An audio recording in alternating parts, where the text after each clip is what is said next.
कहानी की शुरुआत ब्रह्मांड से होती है, जहां गवर्नमेंट का एक अंतर्राष्ट्रीय स्टेशन था जो कि अब एल्फा में बदल गया है, जिसके अंदर अलग अलग 2000 जातियों के लोग रहते थे और वो आपस में अपने ज्ञान का आदान प्रदान भी करते थे। उस एल्फा में अलग अलग दुनिया के लोग आपस में शांति बनाकर रहते थे। एल्फा में पुलिस के रूप में ऑफिसर बेलेरियन और उनकी साथी लोरेलाइन भी रहती थी, जो कि वहाँ की कठोर ऑफिसर थे। मिशन के रास्ते में ऑफिसर बेलेरियन को एक ग्रह का सपना आता है जहां एक अजीब तरह की मानव जाति शांति से रहती थी। वे लोग नदी में जाते थे और वहां से एक मछली पकड़ते थे और उन मछलियों से जो मोती इकट्ठा होते थे उनमें बहुत भारी मात्रा में ऊर्जा होती थी। लेकिन एक मछली एक ही मोती देती थी, लेकिन उनको एक से कई सारे बनाने के लिए वे एक छोटे जीव का प्रयोग करते थे जिन्हें उनकी भाषा में म्यूल कन्वर्टर कहा जाता था।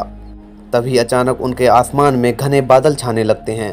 घने बादलों को देखकर वहाँ के सारे लोग डरने लगते हैं, क्योंकि मानव अपने हवाई जहाजों की जांच कर रहे थे, लेकिन ऐसा करने से एक ग्रह नष्ट हो जाएगा इसका उन्हें अंदाजा भी नहीं था। तभी एक बड़ा हवाई जहाज उनके ग्रह से आकर टकराता है और वो नीचे आकर गिर जाता है।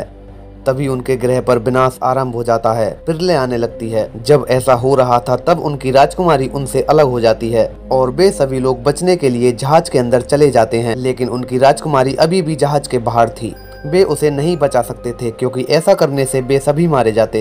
तभी ऑफिसर बेलेरियन की झटके से आंख खुल जाती है, जिसके साथ ऑफिसर लोरेलाइन भी थी। बेलेरियन लोरेलाइन को बहुत पसंद करता था, लेकिन लोरेलाइन बेलेरियन को भाव नहीं देती थी क्योंकि ऑफिसर बेलेरियन का कई लड़कियों के साथ चक्कर रह चुका था।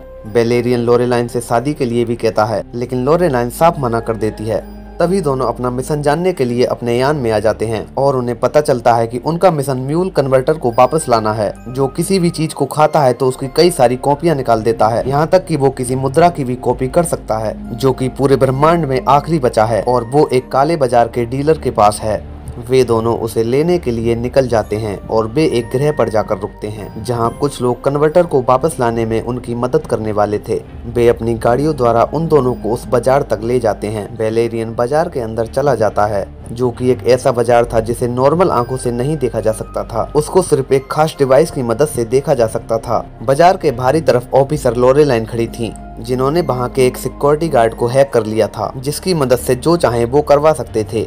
तभी बेलेरियन के हाथों में एक खास डिवाइस को पहनाया जाता है, जिससे कि वो बाजार के अंदर फायरिंग कर सकता था। काली बाजार का डीलर म्यूल ग्रह के वासियों से उस कन्वर्टर का सौदा कर रहा था। वो उस कन्वर्टर को उन्हें एक मोती के बदले दे रहा था। तभी अचानक वहाँ पर बेलेरियन अपनी गन के साथ आ जाता है और डीलर की खोपड़ी पर अपनी गन रख के उससे वो कन्वर्टर की मांग करता है। डर के मारे डीलर उस कन्वर्टर को बेलेरियन को दे देता है। साथ में बेलेरियन उस बेशकीमती मोती को भी उठा लेता है। बेलेरियन जैसे ही उस कन्वर्टर को वापस लेकर आ रहा था, तभी वहाँ के कुछ लोगों को पता लग जाता है कि बेलेरियन चोर है और वो उसे मारने के लिए उसके पीछे पड़ जाते हैं। इधर बेलेरियन का हाथ उस मशीन में बुरी तरह से फंस गया था, जिसे वो चाहकर भी निकाल नहीं पा रहा था। तभी रास्ते में बेलेरियन को लोरेलाइन मिल जाती है और वो उसकी मशीन को ठीक करती है और उसे वहाँ से बचाती है। वो दोनों वहाँ से भाग ही रहे थे, तभी उनके पीछे वहाँ का डीलर आ जाता है और वो अपने कुत्ते को उनके पीछे पीछे लगा देता है, जो लगातार उनका पीछा कर रहा था। वो उनकी बस पर भी चढ़ जाता है और उन्हें मारने की भी कोशिश करने लगता है। जल्दी जल्दी से दोनों ऑफिसर अपने यान में चढ़ जाते हैं, लेकिन वो जानवर यान के ऊपर चढ़ जाता है, लेकिन यान के भीतर वो कुछ नहीं कर सकता था और थोड़ी देर ऊपर चलने के बाद वो मारा जाता है। अपना मिशन पास होने के बाद दोनों ऑफिसर एल्फा की तरफ जाने लगते हैं, जहाँ जाकर उन्हें म्यूल कन्वर्टर को सरकार में जमा कराना था। एल्फा अब धीरे धीरे इतना बड़ा हो चुका था कि उसमें कई लाख प्रजातियां थीं, जहां हर प्रजाति अपने ज्ञान को एक दूसरे के साथ बांटती थी। ऐसा करने से मनुष्य लोगों को काफी ज्यादा फायदा मिलता था। एल्फा में जाकर दोनों अधिकारी अपने से बड़े अधिकारी कमांडर फ्लिट से मिलते हैं। कमांडर फ्लिट उन्हें समझाते हैं कि हमारा एल्फा किसी बल के द्वारा संक्रमित हो रहा है, जो कि धीरे धीरे फैलता जा रहा है। हमने इसका पता लगाने के लिए जितनी भी सेनाएं भेजी हैं, वो आज तक वापस लौटकर नहीं आई हैं। इसीलिए बेलेरियन और लोरेलाइन को कमांडर की सुरक्षा के लिए चुना जाता है। अगले सीन में लोरेलाइन उस कन्वर्टर की जांच करने के लिए उसके मुंह में अपनी एक अंगूठी डाल देती हैं और थोड़ी देर बाद देखती हैं कि उसके अंदर से कई सारी अंगूठियां बाहर निकल आती हैं। दूसरी तरफ कमांडर ने एक सफेद रंग का आदमी भी किडनैप कर रखा था, जो कि म्यूल ग्रह का ही था, लेकिन इस बात का पता किसी को भी नहीं था। कमांडर जब लोरेलाइन से मिलते हैं तो उससे वो कन्वर्टर की मांग करते हैं, लेकिन बेलेरियन कहता है कि कन्वर्टर लोरेलाइन के साथ ज्यादा सुरक्षित रहेगा। लोरेलाइन भी कन्वर्टर को देने से इनकार कर देती है। तभी एल्फा के अंदर एक सम्मेलन हो रहा था, जिसमें अलग अलग प्रजातियों के जीव अपनी अपनी सलाह सलाह दे रहे थे। तभी अचानक म्यूल ग्रह के वासियों द्वारा उन पर हमला किया जाता है,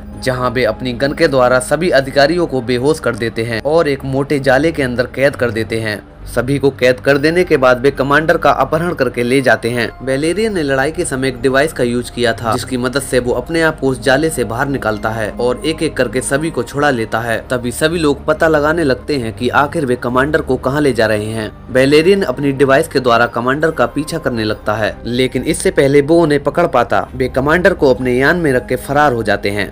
वैलेरियन भी अपने यान के द्वारा उनका पीछा करने लगता है, लेकिन दुश्मनों का यान कई टुकड़ों में टूट जाता है। वैलेरियन को समझ में नहीं आता है कि कौन से यान का पीछा करना है। तभी उसे अपनी लोरेलाइन पार्टनर से मदद मिलती है, जिससे वो असली यान का पीछा करने लगता है। लोरेलाइन बताती है कि दुश्मनों का यान संक्रमित जगह की तरफ बढ़ रहा था। वो वैलेरियन से उस तरफ जाने के लिए मना करती है, लेकिन वैलेरियन लोरेलाइन का कहना नहीं मानता है। जैसे ही वैलेरियन का यान संक्रमित क्षेत्र में पहुंचता है तो उसका संपर्क लोरेलाइन से टूट जाता है। संपर्क टूटते ही लोरेलाइन उसे बचाने के लिए जाने लगती है, लेकिन कमांडर फ्लिट उसे जाने से मना करते हैं और जबरदस्ती करने पर उसे गिरफ्तार करा देते हैं। लेकिन लोरेलाइन कहाँ मानने वाली थी। वो उनसे फाइट करती है और वहां से बचकर निकल जाती है और उन 3 बोनों के पास जाती है जो कि सब कुछ जानते थे, और अपनी गन की मदद से उनसे सारा सच उगलवा लेती है। वो 3 बोने लोरेलाइन को एक समुद्र में लेकर आते हैं, जहां उनकी मुलाकात एक आदमी से होती है। लोरेलाइन आदमी के साथ बैठकर एक स्टारफिश को पकड़ने जाती है। वहां स्टारफिश को पकड़ना बहुत ही मुश्किल काम था। स्टारफिश बहुत ही बड़े जानवर के ऊपर निवास करती थी। वो दोनों अपने यान को लेकर उस जानवर के ऊपर पहुंच जाते हैं, और जैसे ही वो स्टारफिश को पकड़ते हैं, वो बड़ा जानवर जाग जाता है और उनका मारने के लिए पीछा करने लगता है। बड़ी मुश्किल से वे उस जगह से बाहर निकल पाते हैं। बाहर आने के बाद 3 बोने लोरेलाइन से कहते हैं कि स्टारफिश को अपने सिर पर रख लो और इसे रखने के बाद वैलेरियन के बारे में सोचना, मगर इसको 1 मिनट से ज्यादा अपने सिर पर मत रखना, वरना ये तुम्हारा सिर चबा जाएगी। लोरेलाइन उस मछली की मदद से वैलेरियन का पता लगाती है, जिसके अंदर लोरेलाइन को 5 अंक का एक नंबर दिखता है, और अब उसी नंबर की मदद से उसे वैलेरियन का पता लगाना होगा। तभी तीनों बोने कमांडर फ्लिट के पास जाते हैं और उसे बता देते हैं कि लोरेलाइन वैलेरियन को ढूंढने के लिए गई है। लोरेलाइन एक ऐसी जगह आ जाती है जहां पर छोटी छोटी चमकीली तितलियां उड़ रही थीं, और वहीं उसे टूटे यान के साथ वैलेरियन पड़ा हुआ मिलता है, जिसे वो किसी तरह से होश में ले आती है। इधर जो म्यूल ग्रह का आदमी उन्होंने किडनैप किया था, वो अचानक से काला पड़ने लगता है और वहीं पर फट जाता है। इधर लोरेलाइन और वैलेरियन उस जगह बुरी तरह से फंस चुके थे। तभी लोरेलाइन वहां पर उड़ती हुई तितली को हाथ लगाती है, लेकिन वो तितली अचानक लोरेलाइन को वहां से उड़ाकर ले जाती है, जिसे बचाने के लिए वैलेरियन भी तितलियों के साथ ऊपर आ जाता है, जहां कुछ अजीब तरह के भद्दे लोग थे जो लोरेलाइन को पिंजरे में बंद करके अपने घर में ले जाते हैं। लेकिन वैलेरियन उनके घर ऐसे नहीं जा सकता था, उसे वहां जाने के लिए उनके जैसा रूप बनाना पड़ता। तभी वो एल्फा के मेले में जाता है और वहां जाकर रूप बदलने वाली लड़की की तलाश करने लगता है। आखिर में वैलेरियन को उसका पता मिल जाता है। वो उस जगह का टिकट लेता है और उसका करतब देखने के लिए पहुंच जाता है। दूसरी तरफ अजीब से लोग लोरेलाइन से बात करने की कोशिश कर रहे थे, लेकिन लोरेलाइन उनकी बातें समझ नहीं पा रही थी। जैसे ही वैलेरियन उस लड़की का शो देखता है तो वो उस लड़की को इतने सारे रूप बदलता देखकर चौंक जाता है, क्योंकि एक लड़की को इतने सारे रूप बदलना बहुत बड़ी बात थी। लेकिन उस लड़की का मालिक उससे फ्री में काम करवाता था और वो उसे डराकर भी रखता था। वैलेरियन रूप बदलने वाली लड़की से उसको छुड़ाने का वादा करता है और उसके मालिक को वहीं पर बेहोश कर देता है और उस लड़की को अपने साथ ले जाता है, और वहां से वे दोनों मालिक का रूप बदलकर उस मेले से बाहर निकल आते हैं। उसी जगह पहुंचने के बाद वैलेरियन उस लड़की को समझाता है कि कैसे लोरेलाइन उनके जाल में फंस गई और उसको बचाने के लिए हमें भद्दे जानवरों का रूप रखना पड़ेगा। तुरंत वे दोनों उसी भद्दे जानवर का रूप बदल लेते हैं और उनके महल में घुस जाते हैं।